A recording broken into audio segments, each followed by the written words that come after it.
We are rolling. And hi. Hi, I'm Sean Trank. Hello everyone, my name's Sean Trank. Hi, my name's Sean Trank, and this is my family's farm. Sean was creative. He was fun. Amazing friend. Deeply principled, incredibly silly. Relentlessly positive all the time. He always seemed like he was having the best time ever. We spent a lot of time together, playing games, hanging out. Between the ages of 10 and 14, we hung out on a regular basis. Whenever I was with him, it seemed like we were doing something crazy. So let's see, my favorite story. Sean got this idea of catching chickens.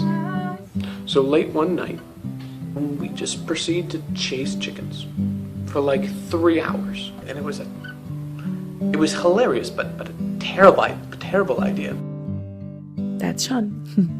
He had no interest in putting on a face or in saying what he thought people wanted to hear. He looked for opportunities to show people who God was, not only in his words, but in his actions and his time. He's one of my best friends. We became friends when we were in our teenage years. I remember talking to Sean. He said that the Lord showed him really clearly in a vivid vision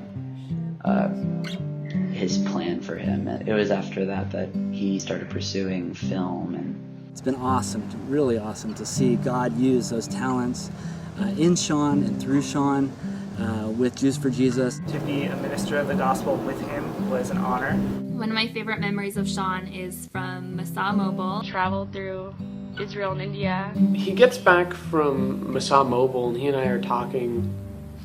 He starts telling me about this girl, Sarah.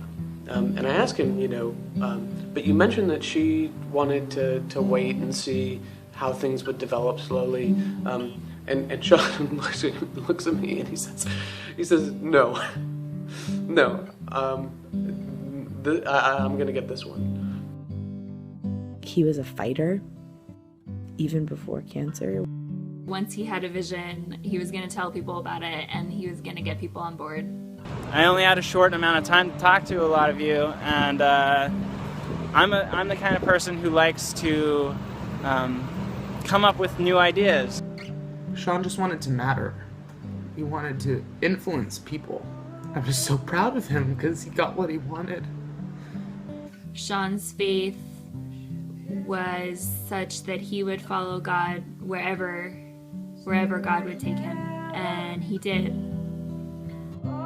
So in October of 2013, Sean had been diagnosed a few weeks earlier, and he had this peace about him, this strength about him. I think my main prayer isn't necessarily for healing, it's that God's will be done.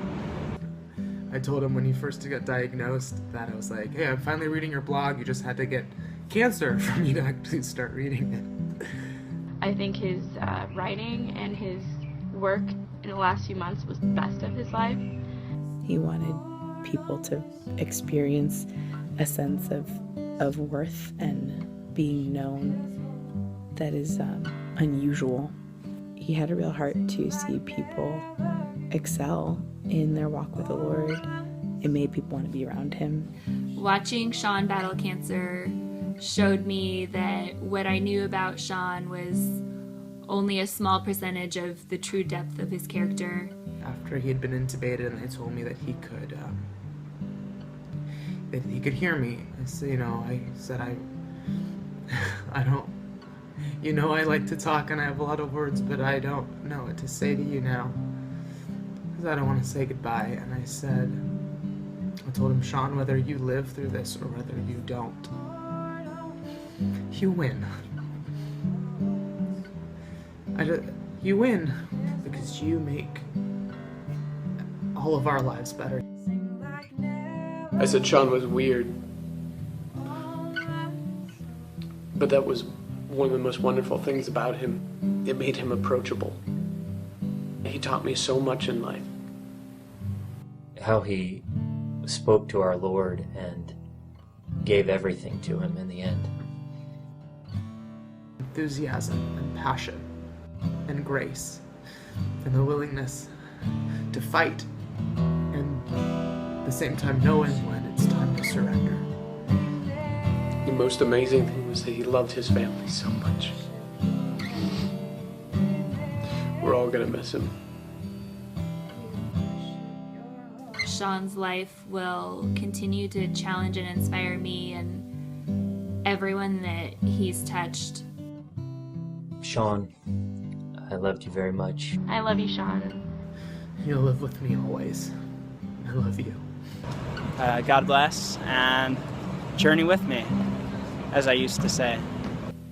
Trank family, Sarah, thank you guys for sharing Sean with us.